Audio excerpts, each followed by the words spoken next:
Muy buenas tardes a todos los que nos están viendo. Estamos en una transmisión en vivo para Instagram y también estoy grabando esto para YouTube.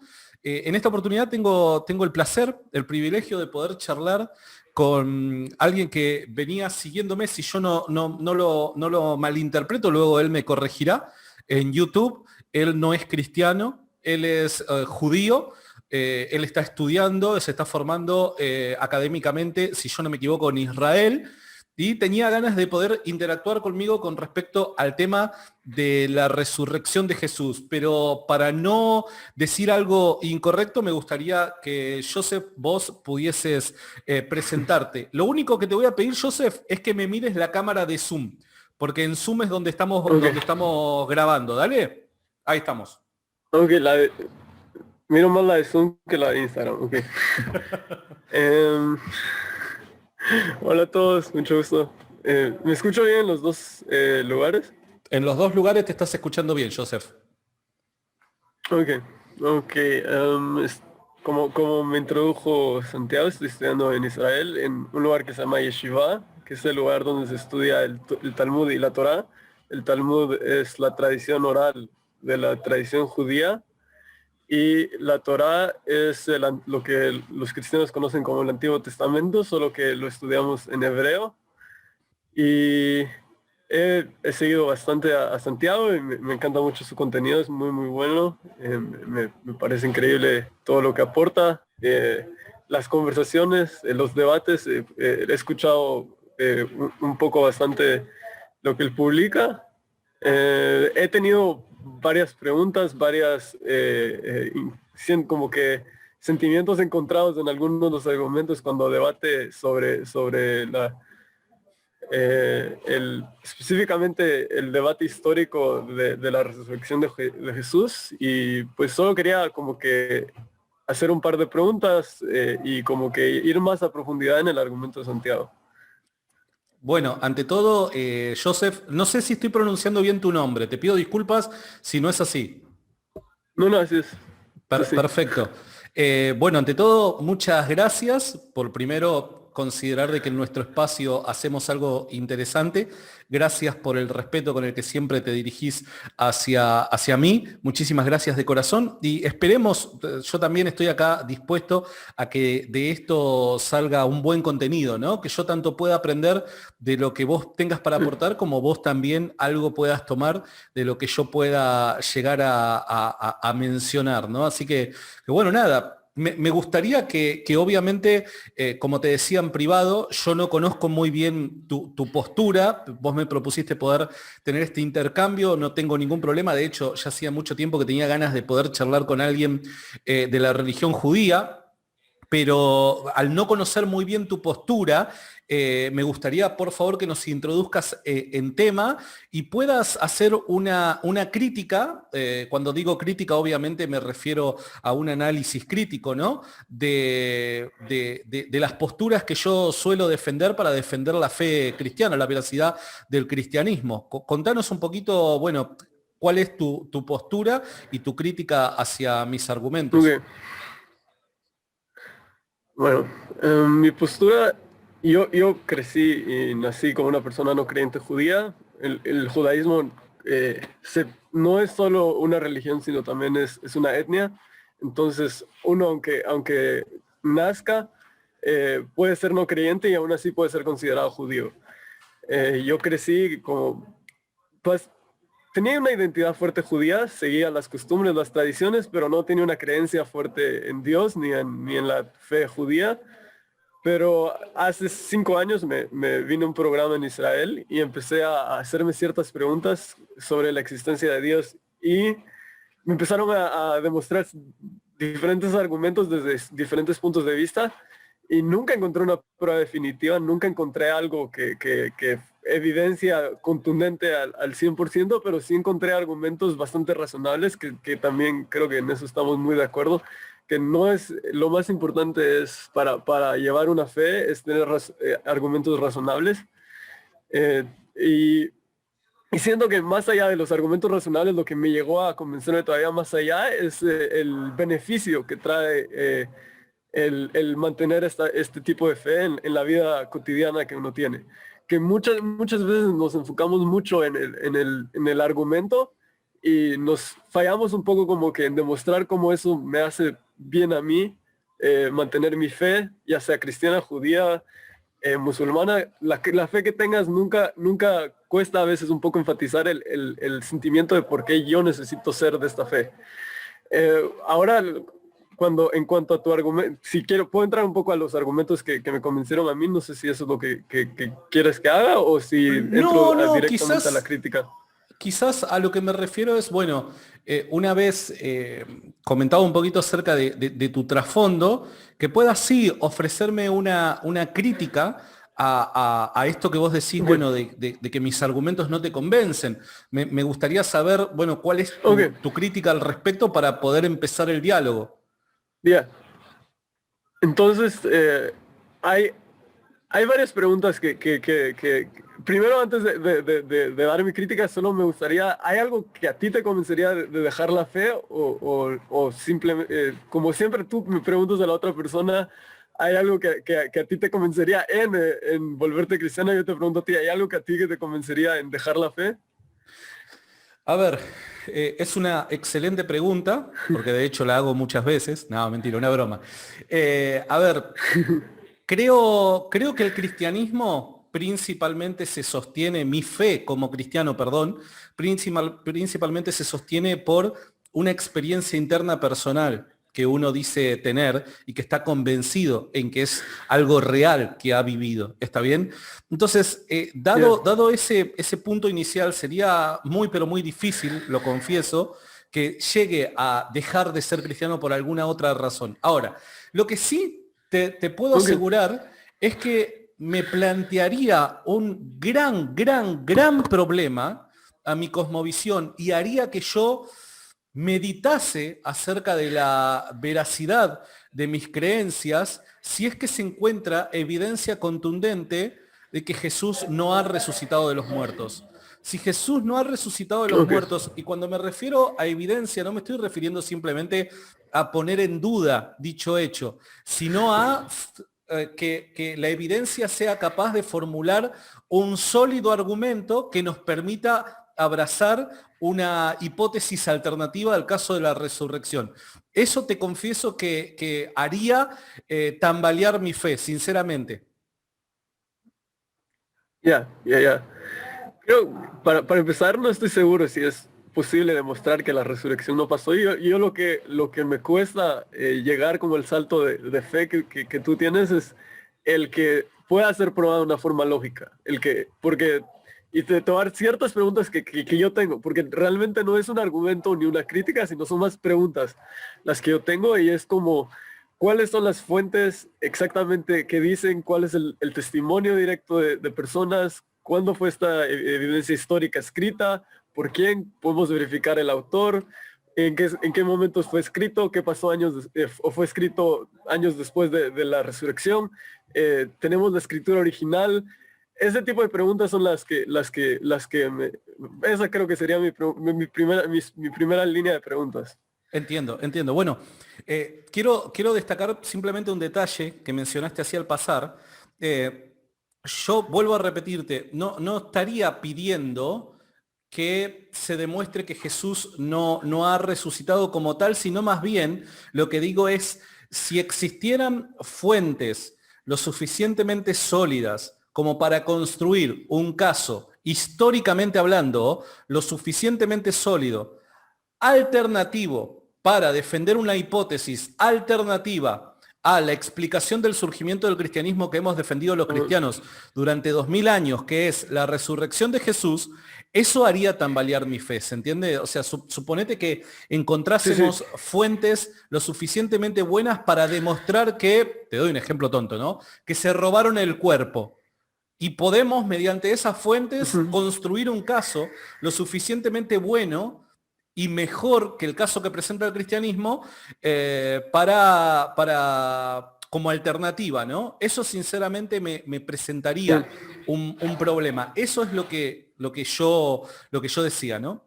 Pero bueno, si querés, arrancamos con tus preguntas, pero de a una, si te parece. Sí, sí, sí. La primera era, las escribí un poquito antes de que empezáramos, es qué tan confiables son las fuentes y cuáles son las fuentes que tenemos de evidencia histórica. Bien, buenísimo. Tenemos que recordar que en la reconstrucción de un caso histórico, nosotros debemos de utilizar diferentes fuentes que se usan de manera acumulativa para poder construir una hipótesis. ¿Se entiende? Entonces, cuando uno Sí, pide ciertas fuentes para confirmar el caso de la resurrección, yo te puedo mencionar algunas fuentes que de manera explícita hablan acerca de que eso fue lo que le ocurrió a Jesús. Pero eso no es la única ujú, evidencia que presenta el cristianismo, sino que hay otro tipo de evidencia que no necesariamente quizás mencionen la resurrección de manera explícita, pero que sí hagan referencia a ciertos efectos que han ocurrido que solamente pueden explicarse por medio del hecho de la resurrección. Por dar un ejemplo, el caso de la tumba vacía o las apariciones post-mortem o el cambio radical en la cosmovisión de cierto grupo de judíos a mediados del siglo I. Entonces, el caso del cristianismo es un caso de evidencia acumulativa. Esa evidencia acumulativa debe de ponerse sobre la mesa y cada pieza debe ponerse en su lugar para llegar a una determinada conclusión. Entonces, habiendo dicho eso, te digo, bueno, fuentes que citan de manera explícita la resurrección de Jesús, tenemos obviamente los evangelios, tenemos las epístolas apostólicas y tenemos el testimonio de los discípulos directos de aquellos que caminaron con Jesús, que afirman exactamente lo mismo. Tenemos un cúmulo de evidencias ok, de fuentes independientes que parecen corroborarse entre sí, aún siendo independiente entre ellas. Por ende, esta es la evidencia que de manera explícita afirma el caso de la resurrección. Pero te vuelvo a repetir, lo sostengo no solamente por las afirmaciones explícitas, sino también porque existe un caso de una tumba vacía, existe un caso de apariciones post-mortem y existe el caso del cambio radical en un grupo de personas, creyentes y no creyentes, en el ministerio de Jesús, que radicalmente de la noche para la mañana cambiaron su cosmovisión y empezaron a ser defensores férreos del cristianismo. Cuando acumulamos toda esa evidencia, la mejor explicación al surgimiento del cristianismo es el caso de la resurrección de Jesús. ok. Entonces, solo para ver si entendí bien tu argumento, quiero repetírtelo. A ver. Me dijiste los evangelios, el segundo no se me quedó. Me diste tres, y los testimonios. Las epístolas Aparte de apostólicas. eso, las epístolas apostólicas, y aparte de eso también el resurgimiento de algunos judíos que fueron convencidos a través podemos revisar esto históricamente. Te había mencionado, te vuelvo a repetir, te había mencionado los Sí, evangelios, dame otra vez. dale, los evangelios, las epístolas apostólicas, el testimonio de los discípulos directos de los apóstoles, quienes caminaron con Jesús, son las tres fuentes de evidencia que mencionan, o los tres tipos o grupos de fuentes que tomamos como evidencia, que mencionan de manera explícita lo que según un grupo de personas le ha sucedido a Jesús y dicen de que ha sido una resurrección. ¿Está bien? Luego, para corroborar este caso y fundamentarlo todavía con más fuerza y hacerlo más sólido, tenemos el caso de la tumba vacía, Sí. las apariciones post-mortem y el cambio radical de un grupo de judíos de mediados del siglo I que eran creyentes y no creyentes en el ministerio de Jesús. Ok. So, me dijiste estos tres textos, los evangelios, se me olvida siempre el segundo. Las epístolas Y apostólicas. los testimonios de las epístolas apostólicas, una tumba vacía, la aparición post-mortem y el resurgimiento de una creencia muy fuerte dentro del pueblo judío. El cambio radical ¿Me faltó en algo? la cosmovisión de un grupo de Cambio judíos radical. creyentes y no creyentes en el ministerio de Jesús. Ok, el cambio radical de la cosmovisión de un grupo de creyentes judíos y no creyentes también. Eh, mi pregunta es, ¿cómo podemos confiar en todas estas fuentes? ¿Cómo podemos, de dónde podemos basar nuestra confianza de que estas fuentes son confiables? Bueno, hay muchas formas de construir el caso de la confiabilidad de estas fuentes. Principalmente me centro en los evangelios, como para no hacer demasiado extensa esta conversación. En los evangelios encontramos evidencia interna y evidencia externa que corrobora que la información que los evangelios nos presentan sobre la vida de Jesús y sobre el testimonio presencial de los autores de los evangelios es realmente muy bueno. Por dar un ejemplo, evidencias, descubrimientos arqueológicos y otros textos del mundo antiguo corroboran ciertas afirmaciones que hacen los evangelios acerca del contexto en el que vivía Jesús. ¿Se entiende? Eso primero. Segundo, podríamos decir de que Pablo está bien corroborado por diferentes documentos dentro y fuera de la Biblia. Recordemos que cada vez que cite la Biblia no lo cito de manera dogmática, creyendo, presuponiendo que estamos o hablando de un libro o hablando de un conjunto de libros inspirados, sino más bien hablo de documentos independientes. Está bien, documentos que podemos extraer cierta información histórica. Y en el caso de los padres apostólicos me parece de que es la evidencia externa al caso de los apostólicos que depende de la historia propia de la iglesia, en los padres de la iglesia, es lo suficientemente fuerte como para afirmar de que estos sujetos tuvieron una relación directa con aquellos discípulos que han caminado con Jesús. Me parece de que es eso principalmente, la evidencia interna y externa de los documentos. Ya. Solo por un ejemplo, los evangelios, por lo que yo leí en internet, fueron escritos 50 años después de la muerte de Jesús y eso fue otra duda que me surgió en cuanto a mi buscar todo esto. En cuanto a los otros dos libros que me comentas, realmente no he logrado investigar a profundidad qué es lo que se dice, pero esa realmente era la pregunta más fuerte que tenía con los evangelios, es que fueron escritas muchísimo después y que no sé realmente por quién fueron escritos, cómo sabemos si realmente el autor que lo escribió fue el autor que lo escribió. Esa es otra pregunta que se hace muchas veces. Y la otra pregunta que también, ¿cómo, ¿cómo sabemos que no fue editado el documento a través de la historia y que bueno, el documento vamos hoy una por una, ¿te totalmente parece? fiel? ¿Te parece que vayamos de a una? Porque si no me las voy a olvidar, tengo mala memoria, te pido disculpas. Dale.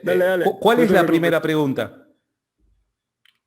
La primera es, ¿cómo podemos confiar si vamos a usar los evangelios específicamente, confiar en este documento, si fue escrito 25 años después? Y la segunda, empecemos con eso. Bien, buenísimo. La siguiente. Buenísimo. Te hago una pregunta. Sé de que no es lo más correcto responder una pregunta con otra pregunta, pero te hago una pregunta.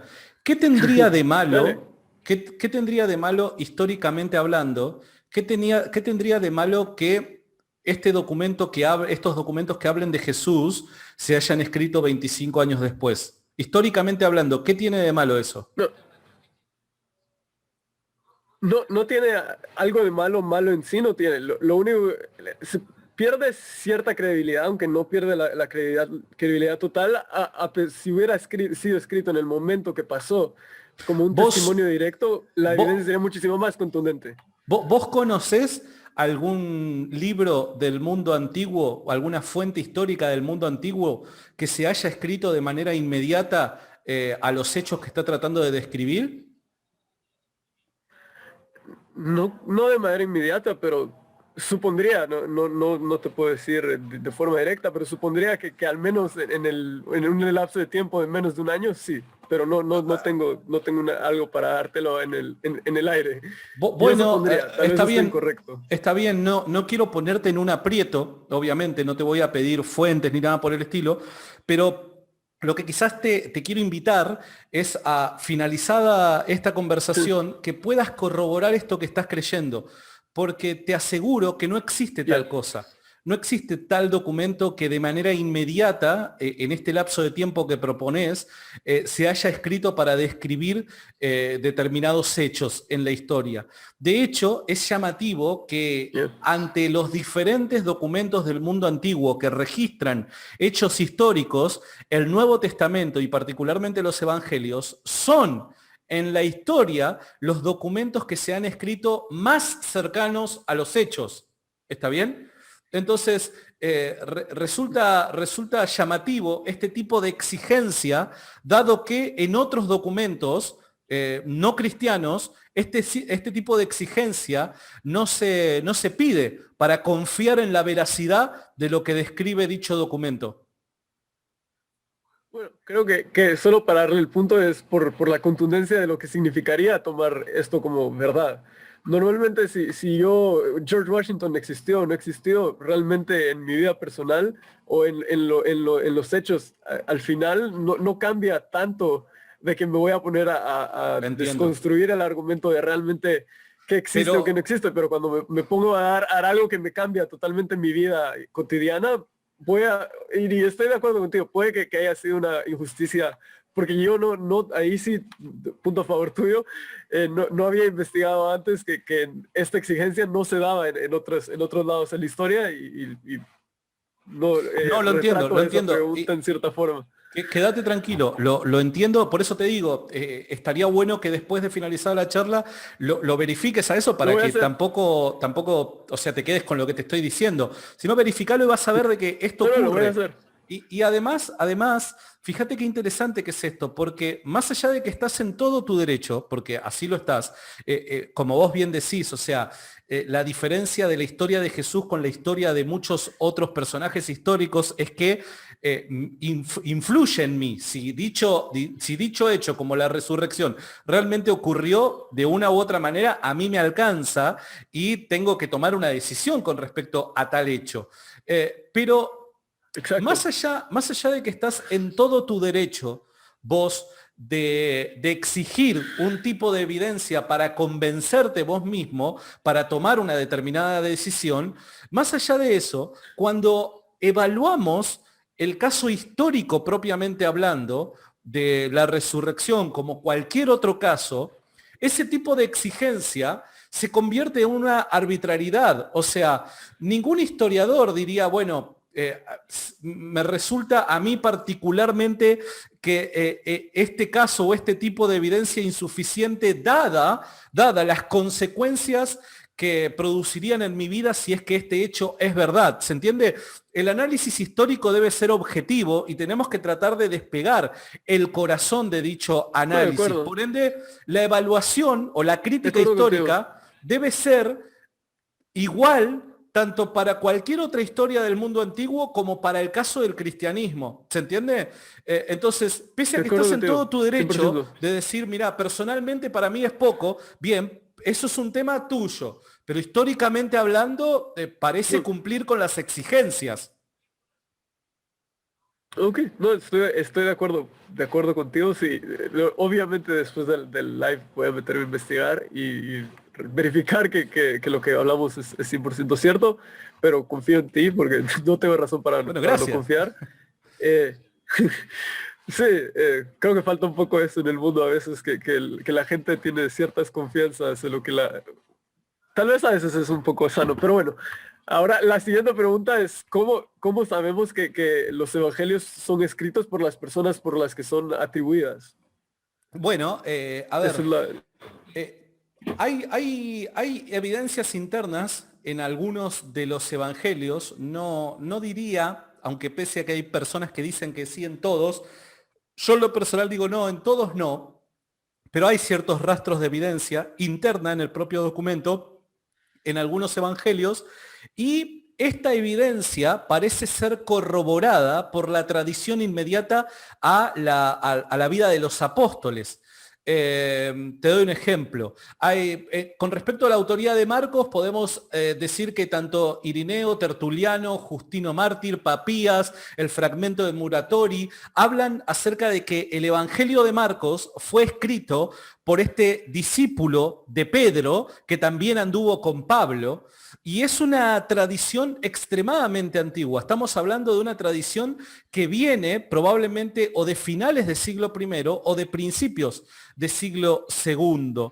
Como así también hay un montón de otras fuentes que podemos citar, como muy tardías, mediados del siglo II, que atribuyen la autoría de Lucas al compañero de Pablo, a Juan, al discípulo amado, a Mateo, que es el publicano, llamado también Leví, y parece ser que la tradición es unánime. Y esto es extremadamente llamativo porque muchos autores, posterior a la escritura de los evangelios, asumen que estos 4 autores son los autores de los evangelios y además no existe ningún tipo de tradición contraria a esta que te estoy mencionando. No es que un autor se levantó diciendo, no, por dar un ejemplo, Irineo está equivocado, el Evangelio según Marcos no lo escribió Marcos, lo escribió Bernabé, por dar un ejemplo. No existe tal tradición. Por ende, al tener un caso acumulativo de evidencias que afirman que estos 4 autores son los 4 autores de los evangelios, y al no tener evidencia contraria a ello, yo estoy justificado en afirmar de que estos autores que hemos recibido tradicionalmente son realmente aquellos que han escrito los evangelios. Solo quiero entender, ¿podemos verificar 4 autores según tu argumento? Y en base a la confianza de que estos 4 son verdad, por eso tomamos que probablemente los otros también son verdad. Te vuelvo a mencionar por las Oh, dudas. ahí estoy haciendo ahí un salto. Tranqui, Okay. A ver, hay evidencia interna en los documentos que parecen arrojarnos ciertas pistas con respecto a quiénes son sus autores. Te doy un ejemplo. El Evangelio según Mateo. Mateo, de los 12 discípulos, pareciera ser el único capaz de poder hablar objetivamente sobre montos de dinero, hacer una diferencia a la hora de hablar de intercambios monetarios o tener al menos un interés por cuestiones de impuestos, porque obviamente ese era su oficio. Y nos encontramos en el Evangelio según Mateo que estas pistas nos conducen a esa misma conclusión. Parece ser que el Evangelio según Mateo es el único evangelio que pone su atención en estos detalles que esperaríamos propiamente de un publicano. No solamente eso, sino que, por dar un ejemplo, el Evangelio según Lucas también menciona en varias oportunidades en su segunda parte, que es el libro de los Hechos. Recuerden que Lucas escribe un tratado en 2 partes, el primero llamado el Evangelio según Lucas y la segunda parte es lo que llamamos el libro de los Hechos, que describe la historia de los apóstoles y cómo el Evangelio llega a Roma. En esta segunda parte, en reiteradas oportunidades, el autor de este Evangelio se presenta como compañero de viaje del apóstol Pablo. Entonces es una persona que convivía con Pablo. Y Pablo en sus distintas epístolas, en varias oportunidades, menciona a este compañero de viaje como Lucas, el médico amado. Por otro lado, el Evangelio según Lucas también refiere o desliza una especie de interés por ciertas patologías en su descripción. ¿Y de quién podríamos esperar un interés a la hora de explicar patologías si no es de un médico? ¿Se entiende? Entonces, la evidencia interna propia de los evangelios parece deslizarnos ciertas pistas con respecto a quiénes pudieron haber sido sus autores. Ahora, vuelvo a repetir, no me quedo solamente con eso, sino que cuando voy a la tradición inmediata que comienza a finales del siglo I, principio del siglo II, y estamos hablando de los primeros 80 años del surgimiento del cristianismo, todas las fuentes repiten lo mismo. Estos 4 autores son los 4 autores de los evangelios. Y además, por último, además, no hay una tradición contraria, no hay nadie que contradiga que estos 4 documentos han sido escritos por estos 4 autores. Entonces, yo estoy justificado en creer de que estos 4 autores son realmente quienes escribieron los evangelios. Y aquel que se oponga tiene que presentar evidencia. Sí, realmente eso te quería decir que, wow, tienes muchísimo conocimiento No, por obvio, favor. es tu religión, pero, pero he conocido mucha gente que me empieza a hacer preguntas así y como que no tiene tanto conocimiento como el que tú tienes. Y aún en diferentes religiones, me siento con alguien musulmán y le empiezo a hacer preguntas y no tiene que, así a la punta de la lengua, el conocimiento de decirme de aquí y de allá y como que decir, pero bueno. Bueno, sos Solo muy te amable, quería muchas dar, gracias. eh, y bueno, creo que eso en cierta forma como que calma esa pregunta de cómo sabemos quién es Los el autores. autor. Creo que los autores, sí. La siguiente, creo que la siguiente pregunta que tenía es cuando en tu argumento supones que muchas veces que hay un martirio hacia los cristianos y hay cierto como que, eh, no sé cómo decir la palabra, como opresión hacia los cristianos Persecución. en persecución, esa es la palabra exacta. Eh, fuera de la Biblia, o si que querés usar, si estamos usando la Biblia, ese es fuera de la Biblia hay algún escrito por alguien más o hay alguna forma de encontrar que sí hubo persecución hacia los apóstoles directamente o hacia la gente que estamos hablando directamente en este argumento de estos 3 escritos. Sí, sí, sí, sí. Y de hecho, fíjate qué interesante que es esto, porque esto es uno de los puntos que nos permiten a nosotros llegar a la conclusión de que los evangelios han sido escritos de manera muy temprana. ¿Por qué digo esto? Porque la primera persecución a los cristianos fue la persecución por parte de los judíos. Y la segunda persecución, que fue la que se extendió en el tiempo, fue la de los romanos. Ahora, la Biblia, y particularmente el Nuevo Testamento, a excepción del libro de Apocalipsis, que obviamente hasta los cristianos creemos que fue escrito en el año 90, pero a excepción del libro de Apocalipsis, la Biblia, el Nuevo Testamento, menciona solamente la persecución de los judíos a los cristianos. Cosa llamativa, porque si los evangelios hubiesen sido escritos muy tarde, o sea, muy alejado de los hechos concernientes a la vida de Jesús, lo que les hubiera llamado la atención a los evangelistas, obviamente hubiera sido la persecución de los romanos hacia los cristianos, pero en ese momento el Bueno, detalle está puesto, y la mirada está puesta en la persecución de los judíos hacia los cristianos. Pero más allá de ahí, eso, sí. ahí tengo una pregunta, porque una de las teorías que había Puedo escuchado sobre eso. responder, puedo ¿Qué tal? responder la pregunta y Termina después. tu punto, sí, Dale, buenísimo. sí, Entonces, dale. más allá de eso, yo te diría, sí, hay documentos fuera de la Biblia que nos hablan acerca de esta persecución. Por dar un ejemplo, Tácito, historiador romano en su obra Anales, habla acerca del inicio de la persecución romana a los cristianos por parte de Nerón, ¿está bien?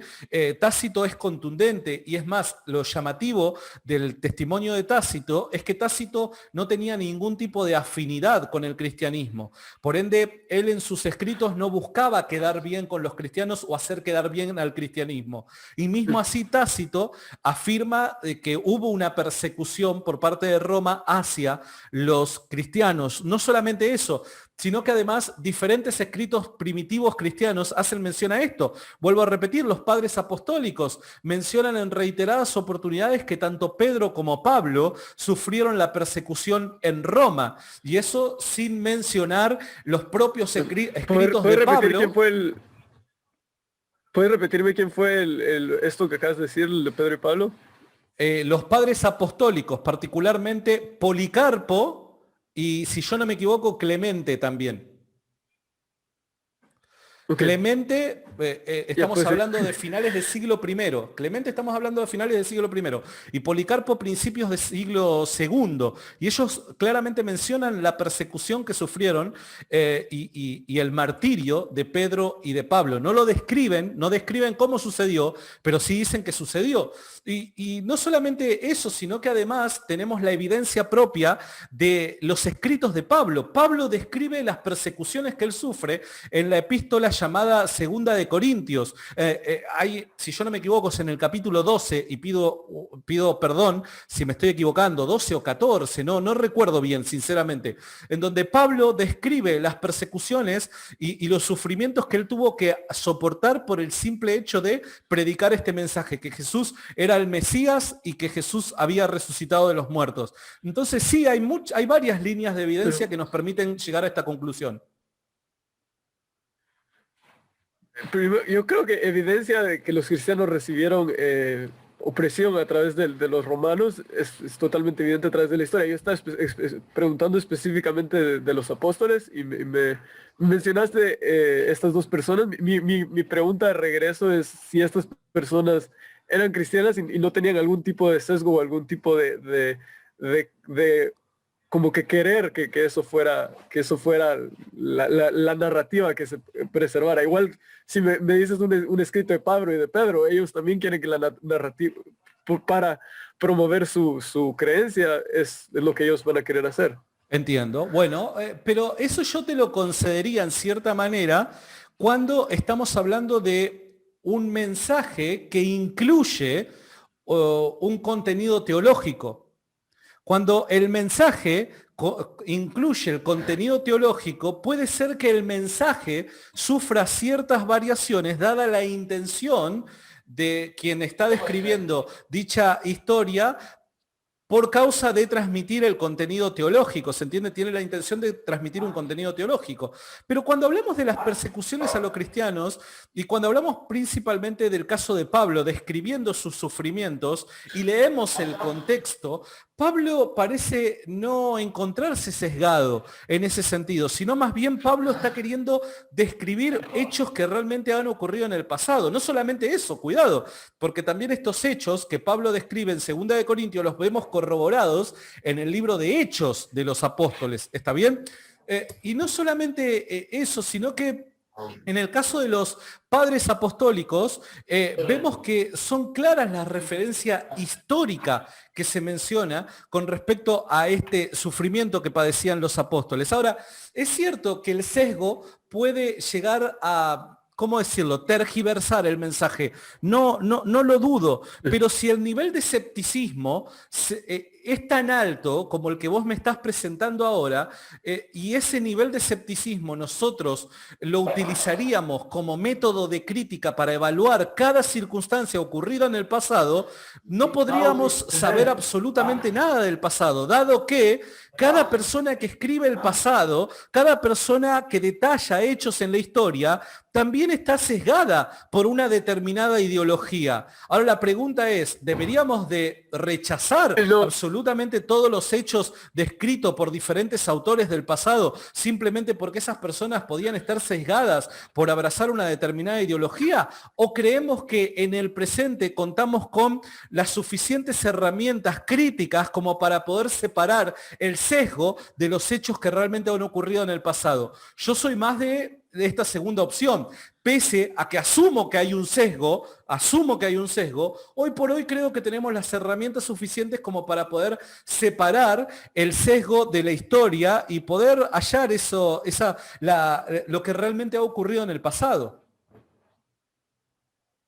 no, estoy de acuerdo contigo, pero la razón por la que traigo el sesgo específicamente a esta conversación es específicamente porque lo que están hablando es exactamente lo que ellos tienen un sesgo. Si me dijeras, esta persona habló de algo que lo que él totalmente no tiene ningún interés o está totalmente desligado del tema, te diría, sí, me parece evidencia suficiente, pero si es una persona que tiene un interés específicamente hacia este específico tema y tiene algo que ganar, mucho que ganar o mucho que perder, tengo que tomar mucho eso en consideración a la hora de hacer un análisis Te hago una histórico. pregunta, mira, te hago una pregunta para mostrarte el punto que quiero defender, ¿no? Vos sos judío. Sí, Vos obviamente sí. la historia del judaísmo y del pueblo judío la tenés muy presente y entiendo que la debés llevar en tu corazón. Ahora, lo interesante, y creo que vos vas a estar de acuerdo conmigo, es que los principales testimonios, las principales fuentes que nosotros tenemos a la hora de describir lo ocurrido en el Holocausto ha sido de fuentes judías, fuentes que tienen un interés al contar determinada historia. Ahora, si ese sesgo impidiera que se comunicara verdad e nos impidiera a nosotros confiar en las personas que están describiendo dichos hechos, yo no tendría por qué confiar en el testimonio de los judíos que sufrieron semejante persecución. Ahora, yo confío en su testimonio, más allá del sesgo. ¿Por qué? Pero, Porque creo que se puede separar el sesgo de lo que realmente ha ocurrido en la historia. Y creo, además de eso, que las personas sesgadas aún pueden tener muy buenas razones para creer que determinado caso ha ocurrido. Y esas personas se pueden convertir en los principales testigos de dicho suceso histórico. Por ende, me parece que si llevas el sesgo a ese nivel, mucha de la rica historia del judaísmo se perdería simplemente por una cuestión, me parece a mí, secundaria. pero, sí, escucho lo que estás diciendo, pero yo creo que la evidencia sobre el holocausto no se basa solo en los testimonios personales de la gente que estuvo ahí. Es cierto, eso da mucho peso, da mucha Yo evidencia, dije pero hay formas principalmente, ¿eh? distintas de... No dije Sí, solamente, no, dije principalmente. pero supongámonos en una cosmovisión donde lo único que tenemos es eso. Ahí, bueno, no sé, es una buena pregunta. Si lo único que tenemos es testimonios primeros y tienen una razón muy fuerte para querer impulsar cierta agenda, de verdad no te daría ninguna forma, ninguna desconfianza. No te estoy diciendo que eso tire el argumento abajo o que tire la evidencia abajo, solo estoy diciendo que hay que verla con un cierto ojo más crítico. Entiendo. Que Y te hago una pregunta, te hago una pregunta. Cuando hablamos de este caso, que particularmente es un caso de hace 2000 años, si no apelamos a testimonios por el estilo, como el que te estoy presentando, ¿qué otro tipo de evidencia vos esperarías? No, tú me diste el de Tácito, por ejemplo, que me dijiste lo bueno de Tácito es que él no tenía ningún tipo de sesgo para ningún lado. Ajá. Eso me parecía más fuerte. Está bien, bueno, pero te vuelvo a repetir. Si nosotros descartamos el testimonio de aquellas personas que resultan estar No, yo, sesgadas, ¿qué tipo de evidencia yo no dije que lo vos... descartáramos. Ok, No dije que lo descartáramos. Dije que ok, necesitamos algún mecanismo de determinar si el sesgo ok. de alguna forma cambió la evidencia o si cómo extraer el sesgo como de la Bueno, pero historia. ¿Cómo entonces podemos llegar a hacer estamos... eso? Es una pregunta más que una... Entiendo, entiendo, entiendo. Entonces, estamos de acuerdo que, dado que Tácito, una persona totalmente desinteresada en defender el cristianismo, dado que Tácito también corrobora el testimonio de los primeros cristianos en cuanto a la persecución que han recibido, podríamos decir que estamos en un terreno sólido para afirmar que eso realmente ha ocurrido. eh, específicamente que La la persecución a persecución a los los cristianos. cristianos o no, la persecución a los cristianos nunca la negué. Ok, Lo que está un poco más crítico es la persecución específicamente a los apóstoles y entiendo, que ellos están dispuestos a sacrificar su vida. Que ahí entiendo. es donde está realmente la pregunta fuerte, de que Entiendo, entiendo, ¿cómo podemos perfecto. verificar que realmente los 12 apóstoles o los apóstoles o No, si son yo tres, no sé creo, pese a que yo creo que fueron en su mayoría, no digo los 12, pero al menos, no sé, 10 podría decir, ¿no? Sí sufrieron persecución. eh, no tengo, y te soy sincero, mirá, por el bien de la objetividad y por el bien de la verdad, pese a que yo creo que en su mayoría todos fueron perseguidos, únicamente puedo defender 3 casos al respecto, que es la persecución a Pedro, a Pablo y a Santiago, nada más. Del resto de los apóstoles no podría elaborar un buen caso histórico para decir, che, Mateo también fue perseguido. ¿Por qué? Porque los testimonios que hablan acerca de la persecución y martirio sufrido por ejemplo Mateo, Andrés o quien sea, son muy tardíos. Recién aparecen siglo IV, siglo V, siglo VI. Por ende, pese a que yo como cristiano diría, wow, si estuviese completamente sesgado y si el sesgo nublaría mi juicio crítico, yo diría, wow, mirá, acá tenemos buena evidencia. Pero como trato de ser objetivo, te digo, no, mirá, en realidad no es muy buena evidencia porque es evidencia muy tardía. Ahora, en el caso de Pedro, Pablo y Santiago, en el caso de estos tres, sí te puedo decir, che, hay buena evidencia. Y si la rechazás, deberías de darme buenas razones, no meramente especulaciones. La especulación Pues, no sé hasta qué punto sirve a la hora de hacer una crítica objetiva. y, y podemos saber que en algún momento ninguno de los apóstoles se echó para atrás, no tengo otras palabras, pero que como decís, estaban dispuestos a dar su vida. ¿Puedo yo también verificar ese dato de que todos, o al menos tres, porque Sí, al menos esos tres estaban dispuestos a dar su vida? sí. Estos tres sí, te vuelvo a repetir, ¿Y cómo? son los tres casos en los que yo te puedo elaborar el caso histórico. En los demás, no podría defenderlo históricamente, te Ok, soy sincero. y si estamos hablando de estos tres, una cosa es que hayan sufrido y que hayan sido perseguidos. La segunda es que podamos demostrar objetivamente que ellos estaban dispuestos a dar su vida por lo que creían. Y esa es otra pregunta que tendría. ¿Cómo sé que ellos específicamente estaban dispuestos a dar su vida por lo que creían? Bueno, porque de hecho tenemos múltiples testimonios que parecen afirmar que si los apóstoles se hubiesen retractado, hubieran vivido de manera pacífica. De hecho, mirá qué interesante que es esto, porque el caso de Pablo es por demás llamativo, porque Pablo era una persona que perseguía inicialmente a los cristianos.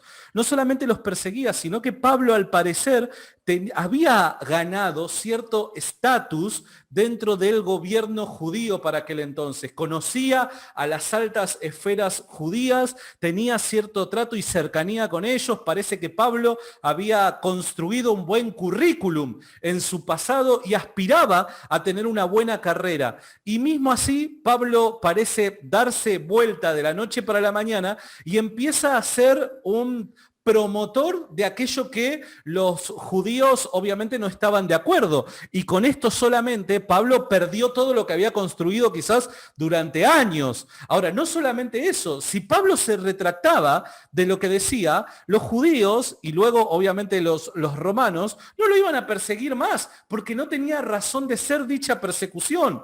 Porque recordemos que para los judíos las afirmaciones de Pablo, particularmente hablando de él, eran heréticas. Y no podía esto permanecer así como si no pasara nada. Obviamente tenían que callar a Pablo. Entonces, el caso de Pablo me parece extremadamente llamativo y es un caso que podemos corroborarlo con múltiples fuentes independientes. Creo que lo que me llamó la atención de lo que dijiste es que tú dijiste que si Pablo si hubiera regresado a la fe o si hubiera la fe judía o si hubiera dejado de promover la fe cristiana, lo hubieran dejado de perseguir. Y otra vez, de dónde puedo yo, si busco de alguna forma, cómo yo puedo verificar eso? Bueno, me parece que ante todo es evidente. Me parece que ante todo es evidente. Más allá de que te puedo presentar, ejemplo, el libro de los Hechos, las propias epístolas paulinas, los documentos de los cristianos primitivos, padres apostólicos, te podría presentar esas tres líneas de evidencia. Ahora, más allá de esas tres líneas de evidencia, creo que es evidente. A ver, si hay un sujeto, si vos conocés algo del mundo antiguo, me vas a saber entender. Si hay un sujeto que era aspirante a no sé, ser un futuro rabino, por dar un ejemplo, ¿no? Que tenía contactos dentro de las esferas más altas del judaísmo, que era una persona reconocida en las esferas del judaísmo. De repente empieza a predicar para lo que entendían los judíos una herejía. Suponete que empieza a predicar que ya el templo no es relevante, los sacrificios antes de la destrucción del templo no son relevantes, que el sábado ya no es más relevante, que Dios ya no es un solo sujeto, sino que es un Dios en tres personas. Ese tipo de afirmaciones, sinceramente, para al menos los judíos del segundo templo, era algo, ¿cómo decirlo?, escandaloso. Ahora, me parece que es evidente que si Pablo se detenía, la persecución iba a parar. ¿O no crees que esto es así? No realmente. Y yendo a este caso específicamente, cuando uno hace daño muy fuertemente a cierto grupo político, quitemos ahorita la historia de Pablo, estoy hablando de una manera, si yo vengo y opongo fuertemente a Hitler, por ejemplo, y lo hago claro, y doy muchos argumentos en contra de por qué Hitler era el malo, y después me retracto, yo no creo que Hitler va a estar contento con solo que me retracte, él va a querer perseguirme hasta el final. Te hago una pregunta. No Te, creo te hago una pregunta. Para vos, ¿es comparable Hitler con el gobierno judío del Segundo Templo? no, para nada, no, nunca, Entonces me no, parece que no. no es una buena analogía.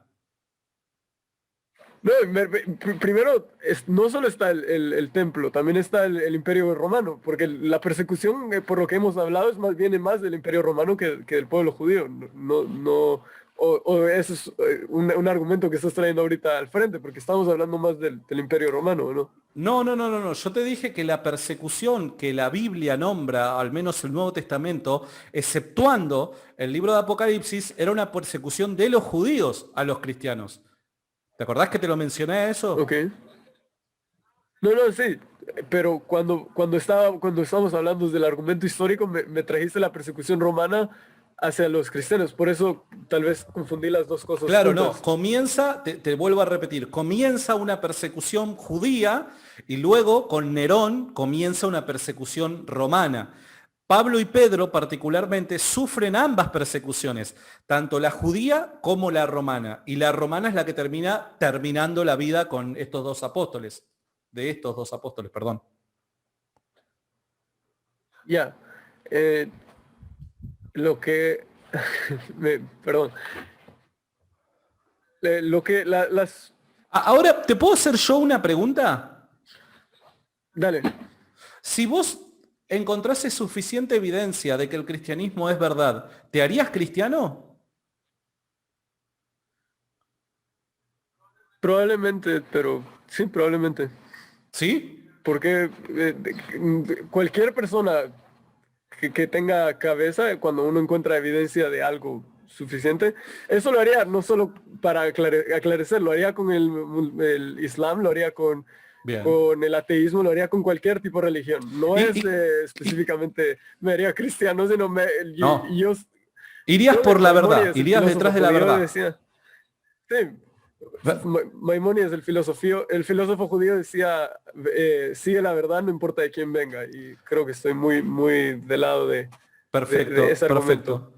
Y ahora, la siguiente pregunta que te hago es, entonces, dado que vos sos una persona que persigue la verdad más allá de hacia dónde la verdad te conduzca, ¿no? Eh, t- la siguiente pregunta es, bueno, ¿qué hacemos entonces o cómo explicamos el origen del cristianismo?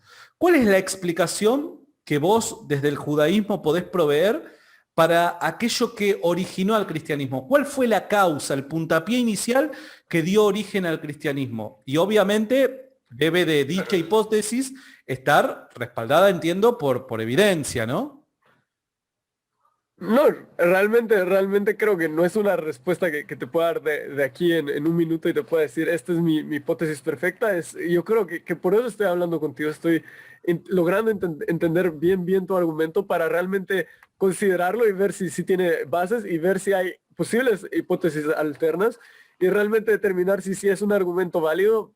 Obvio, esta conversación no me voy a ir de esta conversación convencido de que el cristianismo es Obvio. verdad, pero de esta conversación me voy, agarro tu argumento, lo analizo muy bien, lo veo, lo leo, lo pregunto, lo consulto con distintas personas, veo, hago los argumentos y a base de eso, de toda, no es una cosa que yo pueda hacer así en 10 Entiendo. minutos, creo que es algo que tomaría, si mucho, tal vez hasta años. el realmente profundizar. Completamente de acuerdo. Quédate tranquilo que esto no es de la noche para la mañana. Lo entiendo y estoy completamente de acuerdo, sinceramente.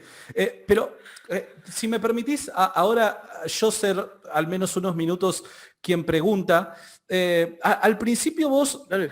vos describiste cuál era tu postura y hubo algo que a mí no me quedó claro, ¿no? No me quedó claro si vos abrazás el judaísmo por una cuestión religiosa o por una cuestión filosófica netamente. ¿Vos realmente creés en la Ambas, religión judía como religión o no? ambas, ambas. Ambas. Tengo el aspecto de la fe, pero si quieres me meto a la parte filosófica de cuáles son No, los no, no, no, argumentos de no. De por qué hecho, yo me creo en el judaísmo. interesa, Ah, de hecho, me interesa más la parte religiosa. Mi siguiente pregunta es, ¿qué ah, pensás acerca del Mesías? ¿Qué específicamente qué pienso del Mesías? Sí, Creo que un poco más, necesito un poco más específica la pregunta. bien. ¿Vos sos una persona que cree que el Mesías es una promesa dada por Dios y que en algún momento el Mesías de Israel va a Sí, venir a la tierra? sí, ¿Lo esperás sí, al Mesías? sí. ¿Y nunca se te cruzó por la cabeza que quizás este Jesús puede ser ese Mesías que uno está esperando, que quizás... No, esta pregunta sí me la... déjame Hay cerrar varias preguntas que esta solamente quiero pregunta... Ok, cerrar, déjame cerrar solo este punto y te dejo ok, desarrollar toda tu idea. Digo, ¿no ok. te parece que quizás la esperanza de la religión judía está siendo observada está siendo buscada en un punto en donde no se puede encontrar? Por dar un ejemplo, yo me imagino, ¿no?, a los judíos religiosos mirando hacia el futuro, tratando de observar en el horizonte del futuro la llegada del Mesías, y quizás están apuntando su mirada a un lugar incorrecto, porque quizás si observan hacia el pasado, se van a encontrar que en el horizonte del pasado el Mesías ya vino y quizás todo aquello que fundamenta la esperanza del judaísmo, que es la venida del Mesías, la puedas encontrar no mirando hacia el futuro, sino mirando hacia el pasado. ¿Eso lo pensaste en algún momento? Sí, sí, sí, lo he pensado y te voy a decir cuáles son los argumentos que a mí, o preguntas, porque realmente también muchos los argumentos a veces son preguntas que me quedan en blanco. Hay ciertas, realmente lo que más espero, yo personalmente lo que más me ansía del Mesías como persona es la era mesiánica. Es el Entiendo. concepto de la era mesiánica que es que no va a haber pobreza, que no va a haber enfermedades, que vamos a vivir en Sufrimiento. paz, que no va a haber guerras. Eso, el sufrimiento que deje de cesar, todo ese sufrimiento que hemos ido, eso es lo que a mí me conecta a través de forma religiosa. Y y está todo en las profecías, está escrito que todas estas cosas van a pasar.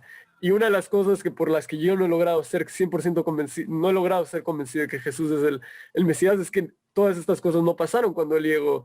Y otra de las ideas es que no hay un judío antes de Jesús que creyera en la idea de que el Mesías podía morir. Sin ir tan lejos, en el Talmud, que es una de las tradiciones judías, hay un texto donde Rabí Akiva es uno de los rabinos. Sí. Él escribe que él pensaba que otro personaje era el Mesías y el momento que se murió, él se retractó de su opinión y dijo, me confundí. Entonces sí hay cierta evidencia que apunta de que cuando, que no, que, bueno, eso. Bien, entiendo. Y estoy completamente de acuerdo con tus dos puntos, ¿eh? La venida del Mesías marca el fin del sufrimiento del mundo, en el mundo, perdón, y además los judíos del segundo templo y anterior a ello no creían que el Mesías vaya a morir. Estoy completamente de acuerdo. Ahora, hay veces de que hasta los cristianos somos incapaces, desde mi humilde postura, lo digo a esto, no una crítica a nadie, porque muchos de los que han expuesto este caso superan con creces lo que yo puedo llegar a transmitir, pero creo que hemos sido ineficaces a la hora de transmitir cuál es la razón por la que los cristianos creemos que Jesús es el Mesías. Y hay veces que nosotros como cristianos nos rasgamos las vestiduras tratando de explicar cómo es que Jesús cumple las profecías. Y pese a que yo creo que Jesús las cumple, entiendo que para un judío le es difícil entender que Jesús cumplió esas profecías.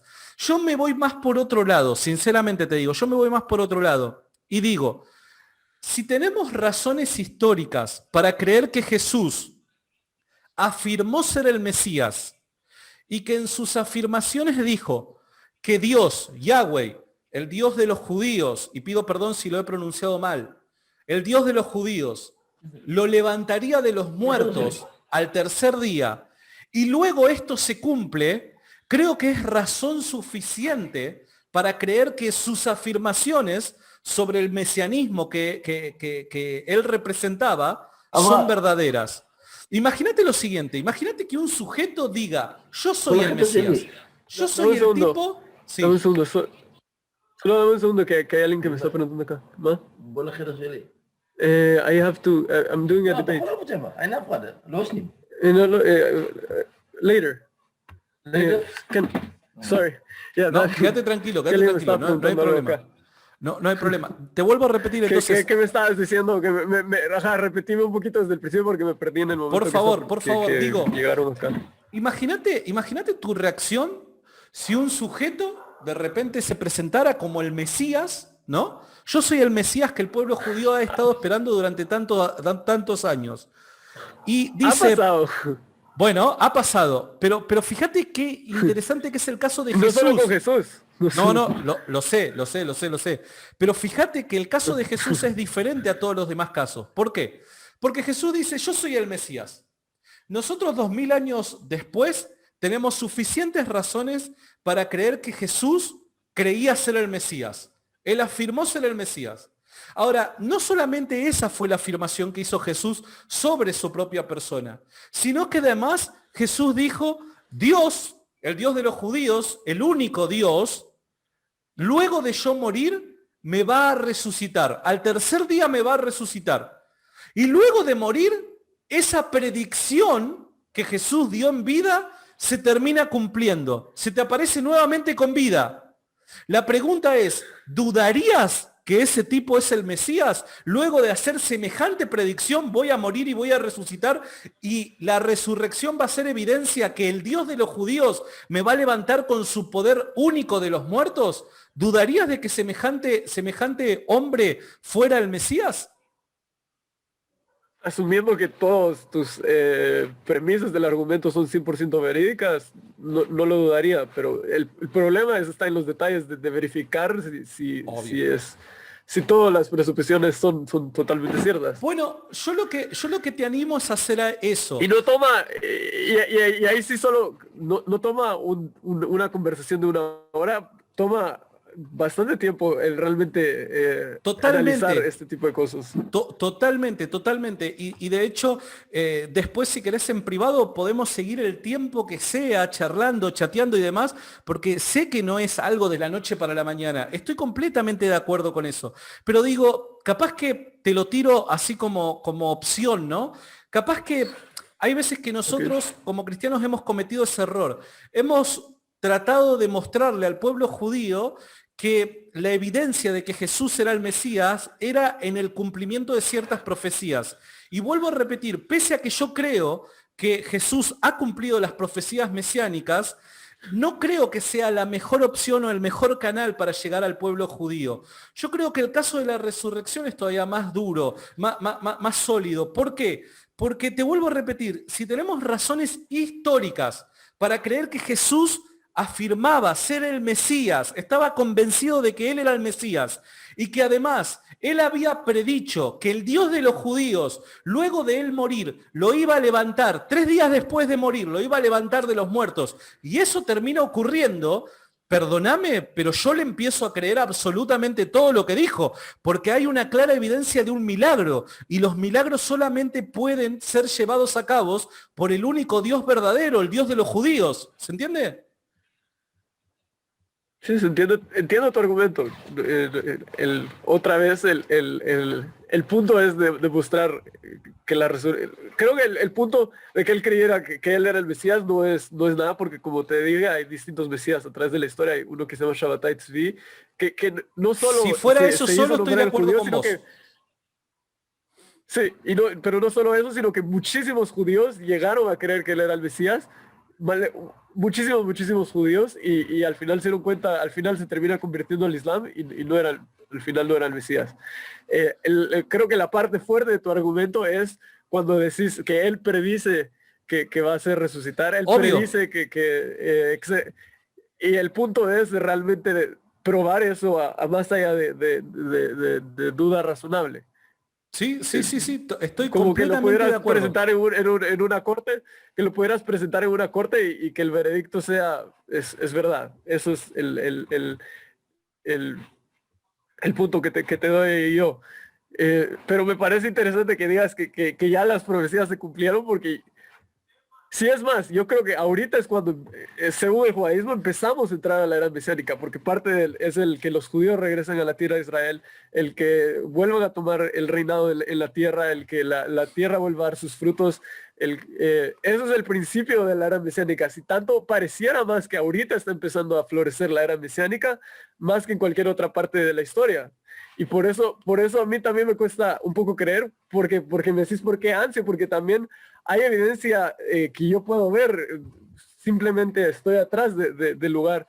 Todos los judíos regresan, y eso está en las profecías hace 2000 años que iba a pasar, y hay muchísimas profecías que han ido pasando, que podemos verificar que están pasando hasta el día de hoy, y eso es lo que en cierta forma también hace mi religión más fuerte y mi confianza un poco más fuerte. Te entiendo y vuelvo a repetir, el caso de interpretar el caso del Mesías por las profecías, me parece que como cristiano no es un buen camino, porque el sesgo, de una u otra manera, va a tomar un protagonismo. El sesgo tuyo, por dar un ejemplo, vos asumiendo que sos judío, tu sesgo te va a impedir ver en las profecías a la persona de Jesús, sino que vas a encontrar otras explicaciones que te van a resultar más coherentes. Por eso creo que el camino de las profecías no es bueno No, a la hora de presentar el cristianismo. Lo que sí pero me te parece voy a que dar, te es... voy a dar- te voy a la cosa es que yo yo no empecé como judío creyente. Yo empecé a analizar los argumentos que daban las personas, y no me convence de que realmente haya, yo veo que todavía hay pobreza, yo veo que todavía hay gente en los hospitales, que hay gente Bueno, lo que que el yo te sufrimiento sigue diría, existiendo en el mundo. Yo entiendo. no lo puedo ver de que haya de alguna forma lógica de poder decir esto ya ocurrió de alguna forma. Claro, lo que sucede, y acá es algo un poquito más complejo, lo que sucede es que cuando el grupo de judíos que acompañaba a Jesús en sus viajes y demás, se encuentran con que Jesús resucitó de los muertos, tal y como predijo que iba a suceder, obviamente ellos también se quedaron atónitos, porque de la misma manera que vos me mencionabas hoy, los judíos no creen que el Mesías tenga que morir. En aquel entonces tampoco los judíos que acompañaban a Jesús, que creían que Jesús era el Mesías, tampoco ellos creían que Jesús iba a morir en absoluto. De hecho, es llamativo esto, porque los toma por sorpresa la muerte de Jesús. ¿Se entiende? Entonces ellos, como judíos seguidores de Jesús, también creían que el Mesías no tenía que morir y que el reino del Mesías se tenía que establecer de manera momentánea con la llegada de Jesús, particularmente a Jerusalén. Ahora, esto no ocurre y obviamente queda descolocada su teología. Cuando Jesús resucita de los muertos y estos seguidores judíos ven que evidentemente Dios lo había levantado a Jesús de los muertos, estos judíos tienen que reinterpretar las escrituras. Las tienen que reinterpretar. Y es por eso que hay un conflicto entre la teología e interpretación cristiana con la teología e interpretación judía. ¿Por qué? Porque obviamente los judíos no reinterpretaron su teología a la luz del evento histórico de la resurrección, sino que solamente lo hicieron los cristianos. ¿Se entiende? Entonces, obviamente, desde las perspectivas proféticas de ambas religiones va a haber un conflicto. Por eso es que digo que el camino más fácil de transitar en este análisis es el caso de la resurrección. Porque si Jesús predijo que iba a resucitar, que Dios, el Dios de los judíos, lo iba a resucitar, y eso luego ocurre, eso me habilita a mí y me justifica a mí en reinterpretar los textos proféticos que hablan concerniente al Mesías. Estoy justificado ahí porque claramente hay una intervención milagrosa de Dios y tanto judíos como cristianos creemos que el milagro es el sello de la divinidad de Dios para confirmar un determinado mensaje. Sí, claro, el hecho que siempre estamos debatiendo aquí desde el principio es de la vericidad de la resurrección, Sí. porque ahí es donde se basa todo el argumento. Y yo estoy de acuerdo contigo, si puedes demostrar más allá de toda duda de que la veracidad de la resurrección es verdad, no queda de otra que asumir que todo lo demás es verdad. Lógico, es un argumento lógico, al menos que querrás decir que es un tipo que Dios te quiere decir, ¿cómo se dice la palabra? Como que mentir, que me parece un argumento un poco suave, me parece más lógico decir, bueno, si él demostró y hizo milagros, pero el problema está en exactamente eso, en demostrar que, que, que realmente sucedió la resurrección y que realmente sucedieron todas estas cosas. Y creo que yo por eso hago preguntas más que debatir contigo. Me siento y leo. Y después, obvio, después de esto voy a ir a preguntarle a alguien que tiene muchísimo más conocimiento que yo, porque yo no soy la persona más conocedora del judaísmo en sí. Yo llevo 2 años aprendiendo, no sé si sabes del Talmud, son si uno lee una página al día, termina en 7 años. Una página al día. Una página de 2 lados. El punto es que las dos cosmovisiones se necesita gente totalmente experta que entienda de blanco y negro qué es lo que dicen y preguntarle. Por eso yo me siento contigo, escucho tus argumentos, me siento con un rabino que lleva años estudiando y aprendiendo, escucho sus argumentos y en base a eso yo decido, porque al final no tengo, o me tocaría estudiar 10 años en los dos lados para poder realmente tomar una decisión Sí, lógica. no, quédate tranquilo que yo sé que es así. Hay veces que los cristianos somos bastante ansiosos, ¿no? Y esperamos de manera, ¿cómo decirlo? Como una utopía, ¿no? Que de la noche para la mañana la persona... No, no, no. Los procesos internos en las personas son así. Y obviamente que te reentiendo y decirte solamente dos cosas para, si te parece, ir finalizando. Decirte lo primero es que si vos quisieses que yo charle con alguna otra persona que consideres que puede llegar a estar más formada y demás, no tengo ningún problema en Sí. charlar también con otra persona. Y por otro lado, decirte de que sinceramente, y no lo tomes a mal, vamos a estar orando por vos y esperemos que Dios pueda conducirte en esta investigación que vas a emprender, te pueda conducir hacia la verdad.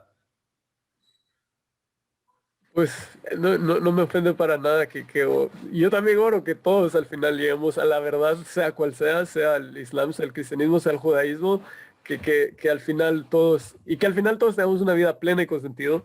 Eso es lo que a mí siento que al final ese es el propósito de la vida, tener una vida plena y con sentido. Eh, Bueno, hay un montón de cosas que también me molestan del cristianismo, pero eso es ya partiendo como que si tomara que tu argumento es verdad, como que, por ejemplo, en lo que yo había entendido, Jesús nació y murió judío y en ningún momento él quiso reformar el judaísmo. Eso fue una invención por Pablo mucho más adelante. Y no solo eso, sino también tal vez la pregunta de que hay, bueno, te voy a dejar con eso porque Eh, tengo más. Bueno, ahora recordá una cosa, y obviamente no nos daría el tiempo para poder profundizar en este otro tema que presentás que me parece extremadamente interesante. Pero recordá una cosa, el cristianismo afirma una cosa. El cristianismo afirma que la justificación de su teología se fundamenta en el hecho de la resurrección. ¿Está bien? Si Jesús resucitó de los muertos, la teología cristiana con Pablo a la cabeza, cobra sentido, está justificada. Si Jesús no resucitó de los muertos, toda la teología cristiana se viene abajo como un castillo de naipes. Entonces, más allá de esto que vos planteás, de la diferencia en la teología que hay con el surgimiento del cristianismo y los discípulos directos de Jesús, creo que el hecho está en descubrir si Jesús resucitó o no. Si Jesús resucitó, te puedo asegurar Pero, que la teología cristiana está justificada. pero me parece interesante porque lo que yo había entendido, Pablo nunca conoció a Jesús en persona. Eh, Según yo lo que entendía, todas esas reformas vienen a través de visiones que él tiene o sueños.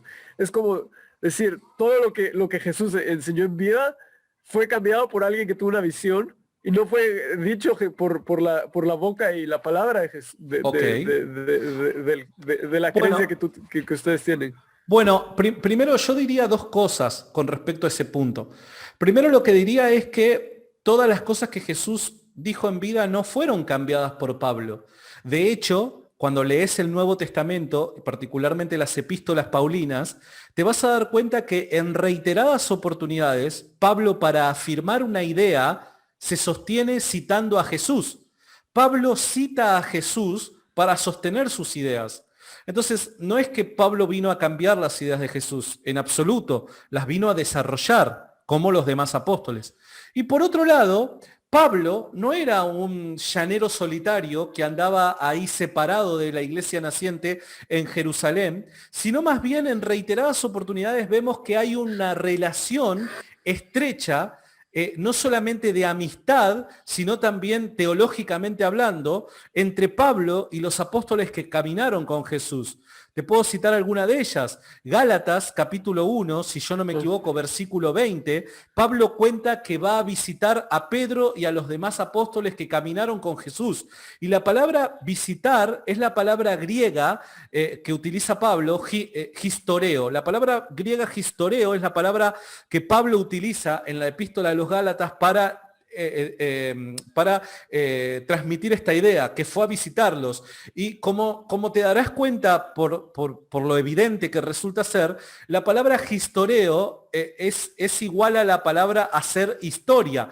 Pablo cuando va a visitar a los demás apóstoles que habían caminado con Jesús, fue con un determinado fin. Fue con el fin de poder charlar con ellos con respecto a lo ocurrido en el pasado. Ahora, cuando hablamos de lo ocurrido en el pasado, ¿a qué podemos, de qué podemos estar, a qué podemos, perdón, estar refiriéndonos? ¿A la niñez de Pedro? ¿A la adolescencia de Santiago? No.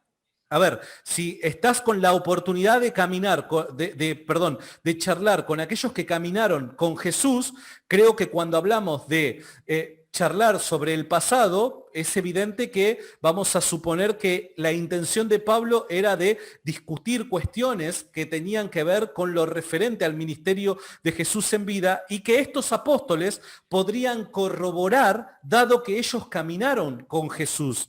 Y no solamente eso, sino que también Pedro en una de sus epístolas, también dice de que tiene una relación estrecha con Pablo y que Pablo parece transmitir sus mismas ideas. Parece que hay una concordancia en el testimonio temprano apostólico entre los apóstoles que caminaron con Jesús y el mismo Pablo. Es más, el libro de los Hechos dice que estrecharon sus manos en símbolo de amistad. Por ende, ¿cómo decirlo? Esta distinción que muchas veces se hace entre Pablo y aquellos que caminaron con Jesús, históricamente no está respaldada por las fuentes, sino más bien las fuentes lo que respaldan es que había un estrecho lazo de amistad entre ellos y parece ser que entre ellos comunicaban las mismas ideas. Entonces, el testimonio de Pablo lo vemos corroborado por los apóstoles que sí caminaron con Jesús. Eh, pues tal vez me han explicado realmente mal a mí la teología cristiana, pero y según yo tenía entendido, Pablo siempre tenía como, había una pelea, odiaba a Jesús y eso es lo que me habían contado a mí, o la No. forma que lo habían, y que tenía como una pelea y al final de su vida se arrepiente y decide, no, al final yo abrazo la fe cristiana, eso es lo que a mí me habían contado como la Bueno, historia. perdón, pero es que perdón, me retracto con el no que te dije, sí, es cierto eso, pero, y esto es otro de los puntos a favor del cristianismo, llamativamente, Pablo era un perseguidor de la fe cristiana. De hecho, el libro de los Hechos dice que cuando Pablo se convierte al cristianismo, lo hace por una aparición de Jesús. Y guarda, no es una Pero, alucinación ni tampoco un éxtasis que sufre Pablo o una experiencia personal, sino que Jesús literalmente aparece en el tiempo y espacio y se le cruza en el camino a Pablo y Jesús le dice, Pablo, ¿por qué me persigues? Porque perseguir a los seguidores de Jesús era lo mismo que perseguir a Jesús, porque básicamente lo que se estaba pero no persiguiendo era entiendo. una cuestión ideológica. Hace un segundo me comentabas que los seguidores tenían una relación muy estrecha y muy buena con Pablo y ahora me dijiste que él los perseguía y eso es como que es el momento donde me quedo en duda. Está bien, no hay problema. Lo que pasa es que hay una cuestión temporal. Hay que poner todos los hechos en orden cronológico. En principio, Pablo era Ok. un fiel fariseo, perseguidor de la iglesia, se encuentra con Jesús camino a Damasco. Este encuentro literal en tiempo y espacio que tiene con Jesús hace que su cosmovisión cambie. ¿Está bien? Y una vez que su cosmovisión cambia, es bautizado en Damasco e inmediatamente dice el libro de los Hechos que empieza a predicar el cristianismo, empieza a predicar a Jesús. Esta aparición de Jesús hace que Pablo cambie radicalmente su manera de pensar y de ser un enemigo pasa a ser un fiel seguidor de Jesucristo. Y ahora los apóstoles, antes de esta aparición, ¿me estás diciendo que ellos ya creían en todas las ideas que Pablo llegó a reformar No, después? no, no. Esto fue posterior. El- el- Eso, el- eso es lo que te digo. Pablo llegó a cambiar de cierta forma radicalmente el cristianismo y iba muy distinto a la cosmovisión que tenían todos los apóstoles en la no, época anterior a este suceso que estamos hablando. no. Yo creo que el problema que estamos teniendo acá es que no estamos pudiendo poner en orden los sucesos ocurridos. Pablo, una vez que Ok. se convierte al cristianismo, una vez que se convierte al cristianismo, dice de que en dos oportunidades se encuentra con Pedro, ¿está bien? Y a medida que pasa el tiempo, porque Pablo no se convierte en un apóstol de Jesucristo de la noche para la mañana, más allá de que sí se haya convertido en un Ok. predicador de la noche para la mañana. Pablo no se convierte en un apóstol de la noche para la mañana. El ministerio apostólico vino muchos años después. En esos años de preparación cristiana posterior a su aparición, a su encuentro con Jesucristo, él conoce a Pedro y a los demás apóstoles.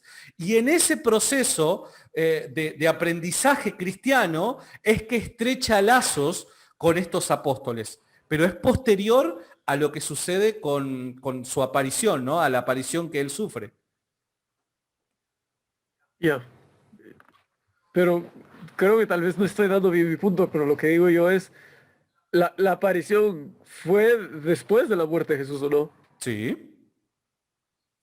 Y los apóstoles, antes de esta aparición, seguían siendo observantes de la ley judía y de la tradición judía. No, yo O diría de estoy en lo que, correcto. yo diría de que como, viste, de la misma manera que vos me estás diciendo que es todo un proceso interno que no es de la noche para la mañana cambiar completamente de cosmovisión, yo creo que los apóstoles también Ujú. atravesaron por ese proceso a través del tiempo que no fue de la noche para la mañana, pese a que ciertas ideas sí cambian radicalmente de la noche para la mañana. Por dar un ejemplo, nosotros vemos a los apóstoles, luego de la ascensión de Jesús y antes de la conversión de Pablo, los vemos a los apóstoles adorando en el templo. ¿Está bien? Entonces vemos que hay ciertas costumbres judías que ellos como cristianos todavía las observaban. Pero había otro tipo de creencias que como cristianos afirmaban que contradecían completamente las afirmaciones judías. Por dar un ejemplo, de la noche para la mañana los apóstoles comienzan a creer que Jesús es Dios. ¿Está bien? Esto no fue un proceso con el pasar del tiempo. Ellos creían radicalmente que Jesús era Dios, que Dios era una Trinidad. ¿Está bien? Esto fue algo de la noche para la mañana. Y esto obviamente contradice la teología judía. Entonces, pese a que hay ciertas creencias que sí se manifiestan de la noche para la mañana, hay otras prácticas que parecen sí transicionar con el pasar del tiempo y que obviamente nosotros entendemos esas transiciones de la misma manera que vos estabas diciendo, mi conversión al cristianismo no sería de la noche para la mañana, sino que sería un proceso a través del tiempo. Creo que lo que sí ayudó a Y conversión a rotundamente... cualquier religión. Totalmente, totalmente, a cualquier religión. Creo que lo que sí ayudó a rotundamente cortar con toda raíz judía fue la destrucción del templo. La destrucción del templo hizo que los cristianos se fueran por las demás naciones, ¿no es cierto? Y que ya no arrastren una, ¿cómo decirlo? Una cola judía, ¿no? Ellos con la destrucción del templo cortan definitivamente con toda práctica religiosa que podría de alguna manera relacionarlos con el judaísmo. Pero hasta principios del siglo II todavía vemos comunidades cristianas que observaban ciertas prácticas judías y que las hacían parte de su ritual, como podemos ver a los ebionitas y los nazarenos, estas comunidades cristianas que parecen salir de la iglesia naciente de Jerusalén en la destrucción del templo del año 70 y que permanece quizás hasta mediados del siglo II, pero no son los más, la verdad es que son los menos. Bueno, esa era la pregunta que te iba a hacer. Si somos intelectualmente honestos, si realmente creemos que tú crees que el cristianismo es verdad, ¿por qué tomas bueno, para empezar, ¿por qué tomas la opinión mainstream sabiendo que hay distintos movimientos cristianos y distintos surgimientos? ¿Por qué tomamos, por qué no, tal vez los gnósticos, realmente no sé, hay muchos movimientos, pero no, tomamos exactamente la que tomó, la que tomó más fama. No entendí la pregunta, te pido ¿Tienes disculpas. Hay distintos movimientos, como acabas de explicar, hay movimientos que mantenían costumbres judías, hay movimientos hay distintos movimientos al principio del cristianismo. ¿Estoy en lo correcto? Mi pregunta es, Sí, a ver, te lo voy a conceder por el bien del diálogo, pero bueno, podría plantear alguna que otra objeción. Recordá una cosa, solamente quiero que esto sea recordado. ok, Cristianismo es una serie de creencias que construyen su columna vertebral y que negar esas creencias te vuelve otra cosa, pero no te convierte en cristiano. Pero luego hay creencias secundarias en las que como cristianos podemos diferir y esas diferencias no nos hacen no cristianos. Seguimos siendo cristianos, pero con diferencias en cuestiones doctrinales de segundo orden. Pero las de primer orden que hacen a la columna vertebral del cristianismo, todos los cristianos siempre la afirmaron. Y aquellos que se atrevían a negarla eran alguna otra cosa, pero no cristianos. eh, puedo hacer una pregunta porque realmente no tengo conocimiento del tema. ¿No había ningún grupo del cristianismo que negara que Jesús era Dios? ¿O Sí, algún grupo religioso que creyera que Jesús era el Mesías, pero que no creía que Jesús era Dios? por dar un ejemplo, los ebionitas. Los ebionitas no creían que Jesús fuera Dios. Y por eso es que la iglesia, a mediados del siglo I, ya empieza a llamar a los ebionitas como herejes. Esa es mi pregunta. ¿Cómo determinas tú exactamente quién de los dos tiene la razón? Bueno, cuando vamos a las fuentes. Esto es un análisis de las fuentes. Esto es un Pero la análisis de fuente, las pero la tradiciones fuente más es antiguas. Pablo. ¿Cómo? La fuente es el testimonio de Pablo, si no estoy en lo incorrecto. Una mínima parte de las fuentes es el testimonio de Pablo. Y recordemos que Pablo era judío, No, guarda, hablando ¿ah? de, Porque hay veces hablando, que creemos de que Pablo era un gentil hab- pagano. Pablo era judío. no, hablando de la fuente principal de que Jesús es Dios, No, de la idea Pablo no lo que del es. cristianismo. En absoluto, en los diferentes evangelios Jesús se autorreferencia de manera implícita, algunas veces hasta de manera más explícita, pero Jesús tanto en sus dichos como en sus hechos se presenta a sí mismo como Dios. Y esto no es teología paulina ni es testimonio paulino, esto es testimonio de los diferentes autores de los evangelios. Ok. Realmente no tengo el conocimiento tan No te hagas profundizado ningún de la problema. teología cristiana para debatirte todos esos dos puntos y eso no estoy haciendo preguntas del poco No te hagas conocimiento ningún que tengo. problema. Me gustaría, me gustaría, como habíamos dicho, tal vez que yo busque a alguien que tenga más conocimiento del tema y tal vez una conversación un poco más Me a su nivel, porque parecería tú tienes muchísimo más Me parecería conocimiento excelente, que yo. excelente, siempre dispuesto a poder charlar y nada, te vuelvo a repetir, si en algún momento te puedo ayudar con algo, me mandás ahí un mensaje privado y con todo gusto mi intención es poder ayudar dentro de lo que pueda. Dale, gracias. Mi amigo, te Se mando un aprecia bastante. abrazo enorme, genio.